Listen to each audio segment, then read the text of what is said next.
All right, so we're going to go over today in this video what I think are the most important tools in Maya for doing 3D art. They're the basic tools. All the other tools, they all do really important things, but these are the basic tools and the basic concepts for doing 3D art. It's kind of, you could kind of look at other tools almost as though they were like macros in a word processing program. Not to demean them, they're fantastic tools, and the programmers took a lot of time to make them. So, so to begin with, we're going to deal with center points. And center points are important in games because you have to know where the object is going to be placed. Typically, center points for characters are right between the feet on the floor. If they weren't, if they were like between the knees, then your character would be walking through the ground. Other things, modular components or objects, your barrel might be going through the ground. So it's important to know where to put your center point. So just making, for an example, we have our cube. You'll see that the center point is right in the middle. In order to change the center point, you have to press Insert. I usually do it on the numeric keypad. And I move it down to the y-axis, y value for this vertex. And you can see where y is facing upward. In order to do that, I hold down V for vertex snap, and then I just aim it at that vert and turn off move center point, and there you are. I can also hold down X, snap to grid, put it straight up. Now our cube is right on top of the grid. There's other important things about snapping that I don't know if I've gone over, or you might not remember. If you can snap right in with the actual vert. If I go click on the actual vert itself and hold down V, I can go to that individual vert. If you were to use that as a center point, sometimes it's not really a good idea because now the object would rotate right around this vert. If you want to put the center point right back into the middle, you go to Modify, Center Pivot, got it right down in the middle again. But I want it on the bottom. So like I did before, and there is use of center point. All right, duplicating objects. Very handy. You'll find duplicating objects for a number of uses. Mirroring, things like that. Doing one side of an object, mirroring it to the other. So you have automatic or very quick symmetry. So we're just going to make a cube. The easiest way to duplicate something is just Control D, and you've got a new object. And this object is its own independent object. If I move verts on this, it doesn't move it on this guy, which leads to this. Now I'm going to take this object, make it a little distinctive, and I'm going to show you what it's like to mirror this object. And I'm going to move the center point out of it. And to mirror it, I go to Edit, Duplicate Special, and you bring up this box. Now, in order to, well, you'll see some stuff here. We have copy, instance, parent is the grouping. We'll talk more about that later. And then we have translate, rotate, scale, and the number of copies. So these guys are here because each copy that is made uses these to add to it. And what I mean by that is, I'll show you in a second. First, we have Z is along this axis, and I want to mirror this. So I'm going to change this to -1 and copy it. So now we have it mirrored. And you'll notice also that it's a copy. They are both completely independent. However, if I go into duplicate special and I choose instance, still have that -1 on the z-axis, duplicate that, I go in, if I select divert here, it's going to do the same thing on the other because it's an instance. You can modify either side and it will change on either side. All right, now say I want to make an array. I want to make an array of the same object going around in a circle. Go to duplicate special, change that back to 1, number of copies 7, and we're going to make it spin around this axis, which is y, not who. So change that to 45, number of copies 7, set to instance, and we have a lovely array. Since it's instance, we can go in here, we can modify each element of it, and make a kaleidoscopy thing. So duplicating objects has a lot of different uses. The other elements of it, if we were to go to duplicate special, say we want to transform. If we want to transform it along the z-axis, over here we might just put 1, and it will continuously make 7 duplicates all along one row. But we don't have anything selected, so we're going to do that. Oop, it went the other direction. So there we have our objects all duplicated. And they're all instances, so they all move like a chorus line. What other things about duplicate that's interesting? We could also change the size as well if we wanted to something, 0.5, and have it get smaller and smaller if it goes along the z-axis.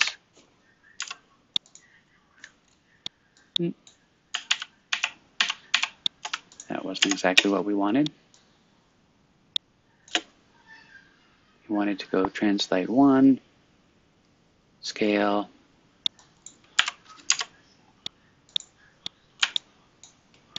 oh, there you go. Okay, that makes a lot of sense. Because now that the object is smaller, the translate is also going to be a little bit smaller. I think that's what the issue was. That's kind of cool. Squishing it. All right, there's duplicate for you.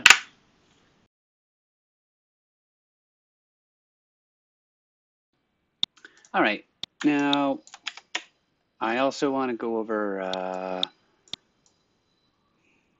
extracting faces.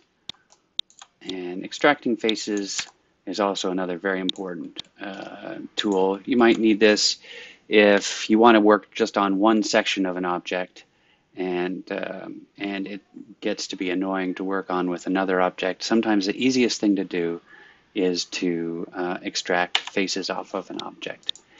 And used to be in the old versions, you'd have to have a special little macro, a special mel script that was called detach and separate, but thank goodness they fixed that. So all you need to do is select the faces that I want to extract. And I go to Edit Mesh, and I go down to Extract. And now we get a kind of a wacky handle here. If you just pull on this handle up here, you're going to get a little bit of strange results. Never exactly sure why exactly it does that, but if you flip this little doohickey down, then you're going to be able to move it in a more normal fashion. And there is extracting objects. You also might notice that it's black on the inside, and that's because it's single-faced. These polys are single-faced. If I were to go to shading and select backface culling, you would see they'd be transparent. You can see that they are, in fact, single-faced. So that is extracting polygons. Very, very important.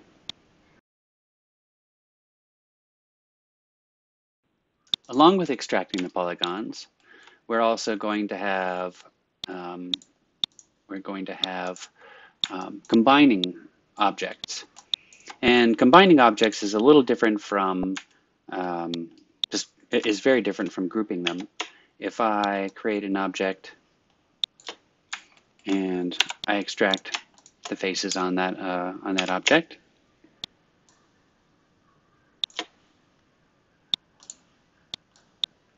move that up there. We now have two separate objects. But I want to put these objects back together again so that they behave as one. And you'll notice also with these objects extracted, they'll be grouped under the parent object. And you can still select both of them, but they are essentially two separate objects. So I want to put these guys back together again. Doesn't really matter in what way. You could move it over here, whatever. And select both of the objects. Go over to Mesh and Combine. And now we have one single object. You'll also notice that when you duplicate or when you combine the objects, you'll have some oftentimes leftover data in the outliner. You might want to get rid of those. And you'll also have more history in it.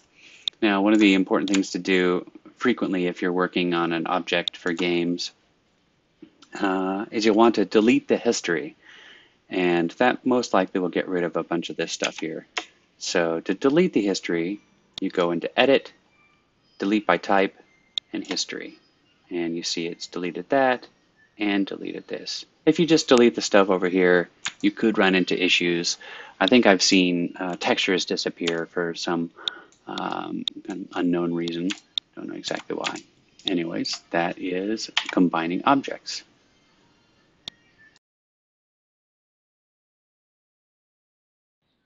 All right, normals. Normals have to do with essentially the shading and smoothness of surfaces. Hard normals appear faceted and soft normals appear smooth. So you might see if I were to create a cylinder, we see this cylinder is very smooth on the sides, and those are smoothed normals or normalized normals. We can change those to be faceted by making those normals hard. So if you go to Harden Edge, you'll see that it is now faceted. And where I got that was if I go to Mesh, Display, and I go to Harden Edge or Soften Edge. It's very good to put those on your shelf, and a reminder of how to do that with your shelf is hold down Shift and Control, go down to where it is that you want, and click on Harden, click on Soften, and now I have both of them there. So if I go back again and show you, I'm going to smooth those out, smooth, and now it's nice and smooth. If I created a sphere, for instance, all of those normals are soft. I'm going to make them hard, and there you are. It's very faceted. This can also be important if you're doing a face and you want part of it to be smooth. If you have extruded something out and you want a hard edge, say at the end of a gun or something like that, you don't want that end of that gun to be severely rounded unless that's your design. You would make those normals hard. So these normals out here are hard. And normals are stored, if you imagine what a normal is, it can flipping triangle edge is seemingly small thing to do and to talk about, but it actually is pretty important. So if I have a cube and I select one vertex, I move that vertex in, you'll see these polys, these faces, are what you call non-planar or non-coplanar faces because they're quads and there is a invisible edge that's going between them. It used to cause a lot of issues in old engines, and they look pretty strange. So we want to see what those edges are, and in order to see what those edges are, we actually go triangulate them. We go to Mesh, go to Triangulate, and now we have those edges that were once missing. And you'll notice where that contour is, just like that. If I take these and I flip each one, go into, let's see, Mesh Display,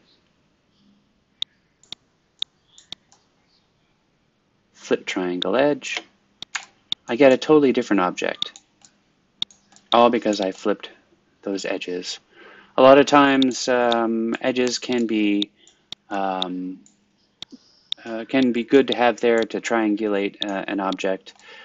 If you have something that is an unusual quad, a lot of times it's good to have those edges on there and to triangulate that object or that face. And that is flipping edges. You should probably also put those on your shelf. Those are very handy to have. I should also know which menu they're in. So if I go there, I can flip them back. Each one is a little different.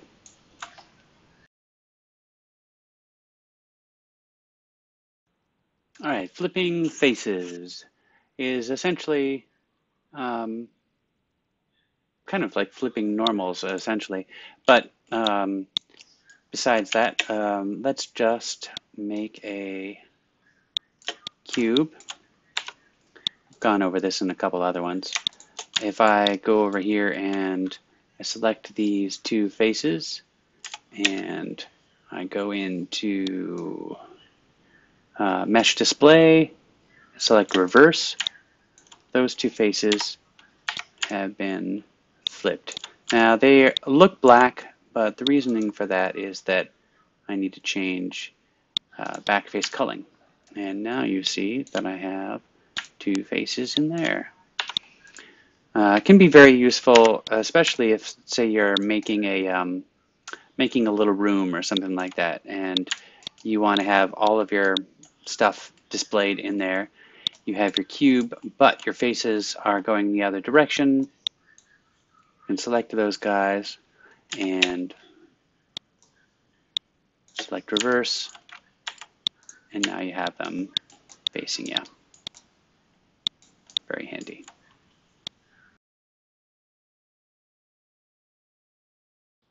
All right, extruding faces, extruding and cutting faces. Very important basic tool.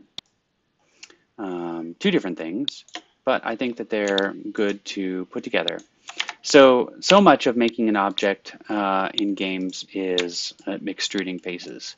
You can make just the most complex things out of extruding faces. I once saw a guy over at Ronin Entertainment, where I worked for a while, making, what did I make?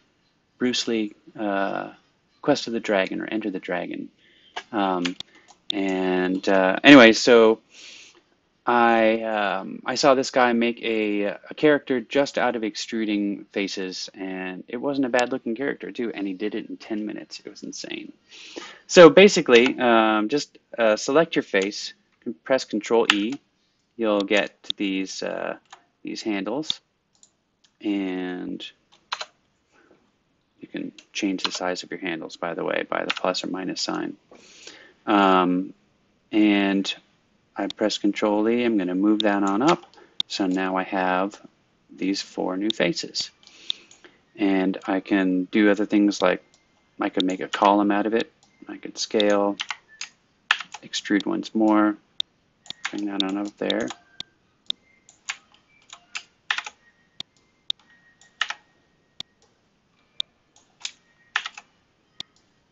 And now I have a column, all from extruding. Super easy, super fast.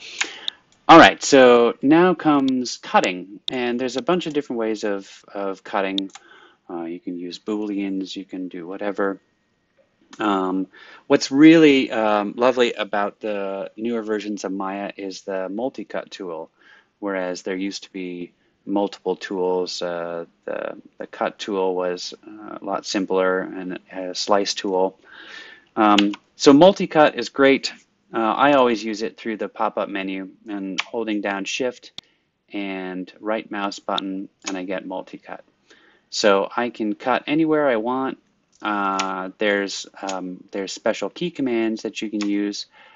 Shift will will do a snap. I think that you can adjust it. If this is in half, 50, you can probably also put it in quarters.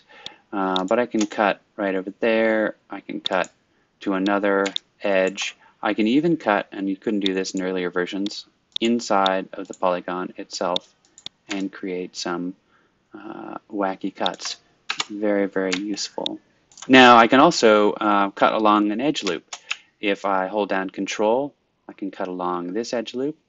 If I go to another edge, it will notice that I want to do a vertical.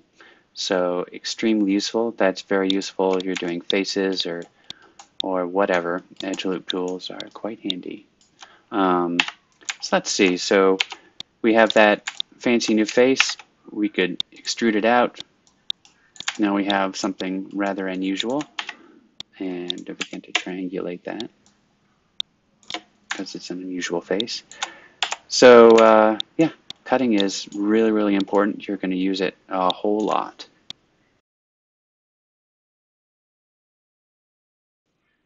All right, extruding along a curve. Very handy if you want to make something tube-like. There's other tools like revolving and lathing. Lathing, you can just generally do that as extrusions. But extruding along a curve I've used quite a lot, and basically it just involves using a curve tool. You can use any of these guys. The CV curve tool is the easiest one. Putting down, you have to do at least 4 in order to get some kind of a curve going, and lock that down by pressing Enter. And then you use the shape that you're going to extrude. You can do other CV curve tools, or in this case, we're just going to make it a tube. So we're just going to create a NURBS circle. The only time I ever really use NURBS. And we'll rotate that.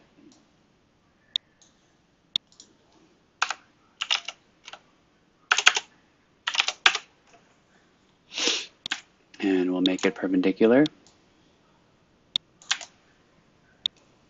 Size it down a little bit. All right. So then the order with which you select the object is also important. If you select the curve before this and extrude this along the curve, it's going to look like a big, huge funnel. And you can't have funnel without fun. But you want to have the circle selected first, the extrusion object, and then the path that it goes along. So you start with that, and then you go to Surface and Extrude. And in general, these are probably the settings you'll want to have at Path, Component, Polygons especially. Quads, you'll want no need to create extra triangles if you don't need them. And count is really is your go-to essentially, and you can and there you are. Now the count, if you increase the count, you're just going to get higher tessellation. You'll notice that you just have a hexagonal shape going along here.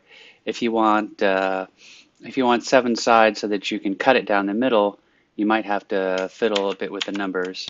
So for instance, if we went into Surface and we selected Extrude Options, and we increased that to like 500, you'll get the a shape that you can cut down the middle. However, you're going to have a lot more going on over here.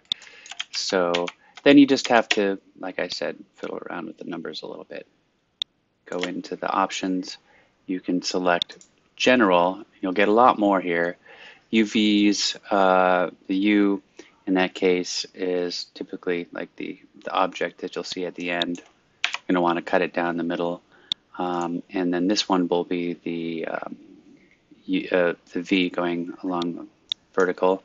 And we'll probably just put in like 12 over there, extrude, and then we have a much simpler object that you can cut.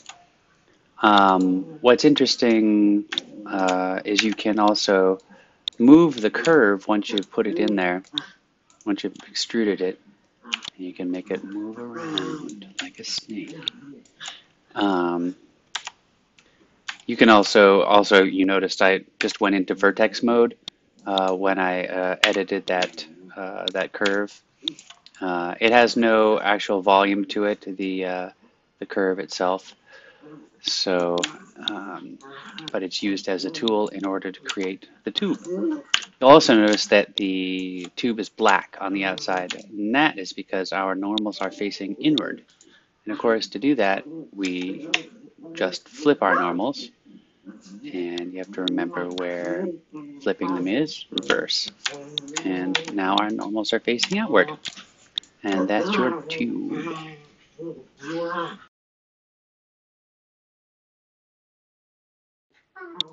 Okay, another really now this is a fun tool, and you might call me easily amused, but it's kind of neat. Ignore the sounds in the background. My two dachshunds are wrestling. So let's see. If I take a sphere, let's just make it a little bit less complicated, and then I create a cube. It's in there, Prego. And now I'm going to make it a little bit more narrow. And remember, that's a very handy thing to have to do, is if you click on one of the squares outside of the normal handles, you can do 2 axes at a time. So here is a cube inside of a circle. It's a glorious thing to behold. But what we're going to do is even more glorious, and we're going to show booleans. So, and again, like extruding along a curve, it's important which one you select first. So we select the sphere first, and the modifying object second, booleans, and union. Now, it doesn't look like a whole lot happened, but if I go into wireframe, you'll see that the inside of this cube has been taken away and kind of merged with the volume. But most importantly is that the faces right where the union has occurred have been tessellated and cut. So if I were to go in here and triangulate that, you'd see a bunch of edges in there. We can also change the kind of operation of the Boolean, and you can do that typically when you first make the Boolean. There will be that little window over there, and you can change it. You can also change it afterwards if you go into the history. And I'm going to change it to difference. Difference is we'll cut that object right out of the first object, and that creates a space inside of it. Quite useful. Or we can choose intersection, and that is the object that was cut out of the sphere. So a little home fry. So there, that's Booleans. Very useful. Like I said, if you go into these polygons over here, select them and select triangulate, you can see that it's cut those out. Very handy to put stuff together. And Booleans are often, they can crash Maya. They used to crash it a lot more. So if you're done with your Boolean operation, it's typically good to delete your history, delete by type and history, and those are gone. nice clean object over there. And there you are.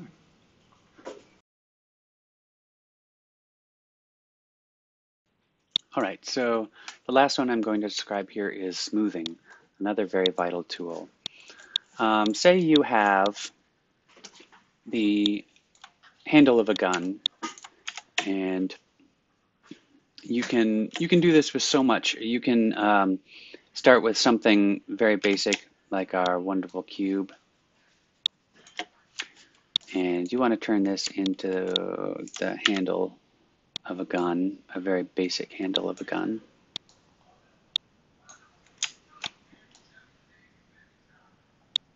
And so we just lengthen that out. We can extrude this up and pull it back over here. Extrude this out over here. Now you have your basic shape for the handle of that gun. Just super simple.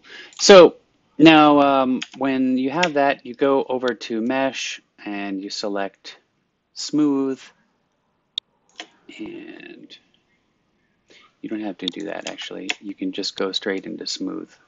They have tools right there immediately. And you have divisions. Now I can choose a lot of different divisions. You can make it look super crazy. Highly tessellated, I don't recommend that because the more vertices you have, the harder it is to modify and to change the shape. You could create a lattice around it and then deform that if you wanted, but that often takes a lot of time. So you can also, like, I could just smooth it with one, and I have some nice beveled edges like that, and accept that. I could fix these guys, bring that up over there. Now say you wanted to have like some little cuts along over here for your hands to look like a grip. I might want to select those verts, bring it up just a little bit, change things around. What I can do is I can smooth just certain faces. So I can select those guys, I can go back into smooth, and it will tessellate those faces for you, and you can play around with it. This'll, that's also a little bit too much to deal with. So you can do that, or you could use the wonderful slice tool that we have, the multi-cut tool. Go in there and you can select on an edge loop. You can cut those guys out, and you can pull these guys out. Make sure you're not selecting other things. Notice also what I did there. I took away a selection. I selected. I can add. I can take away one. I think if you just hold down Shift also, it will invert the selection that you have. That can become quite an annoyance, but it's still there. So I can pull this out, and we have now I have little handles to signify where your fingers go. Smooth is also very handy if you're doing something with a face and you want to have more vertices to move around. You can smooth certain faces and get a little bit more tessellation there that you can move around. So that's smoothing in a nutshell, and an extremely handy tool. And that's it for now. We'll have more coming up soon, is some UV editing, and there's so many things you can do with that. It's really half of what Maya is for 3D art. Thanks for watching.